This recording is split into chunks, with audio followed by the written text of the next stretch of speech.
Hello there, and welcome to the first installment of what will probably be a long ongoing series, Roland Emmerich in Reverse. Who's Roland Emmerich? He's a German filmmaker best known for directing films like Independence Day, The Day After Tomorrow, and rather infamously 1998's Godzilla. Yeah, that one. Emmerich is often compared to director Michael Bay, as they are both known for making big-scale explosive spectacles that are generally regarded to offer little in terms of characterization or story. Emmerich's last big hit was probably 2012, and he's kind of fallen into obscurity since then. Starting with this video, I will be watching and reviewing every Roland Emmerich film in single one-off 3 to 5 minute videos. I won't be watching Emmerich's entire filmography all at once and make a big video like I did for my Michael Bay video, because I fear that this might be a similar kind of painful, and I'd rather not torture myself like that again. So let's commence Roland Emmerich in Reverse, starting with this newest film released last year, and eventually work our way all the way back to his very first German language movie. And we're starting with the Midway. Midway was released in 2019 and is a war film starring Ed Skrein, Patrick Wilson, Luke Evans, Aaron Eckhart, Nick Jonas, Mandy Moore, and Woody Harrelson, with a screenplay by Wes Took, and is one of the most expensive independent movies of all time. So, with a talented cast, a high budget, and a script based on one of the major turning points in the Pacific thread of World War II, how good is Midway? Not very.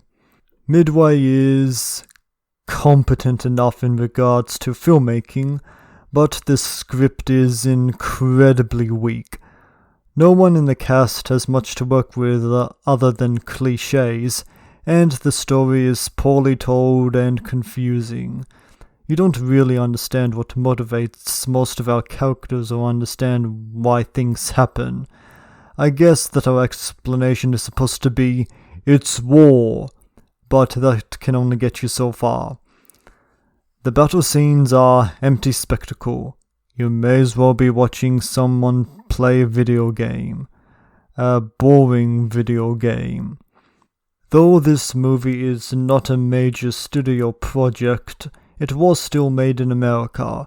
So how does a country that previously caricatured a group of people during and after World War II portray said group of people during a time where they were at war with each other in a 2019 movie? Well, I mean, Midway's portrayal of Japanese people isn't particularly offensive, I guess. I am bothered by the rather liberal use of the Jap slur, but this is a period movie, so I'll give it some leeway. The Japanese characters don't feel like real people, though this is a problem that affects everyone in the movie.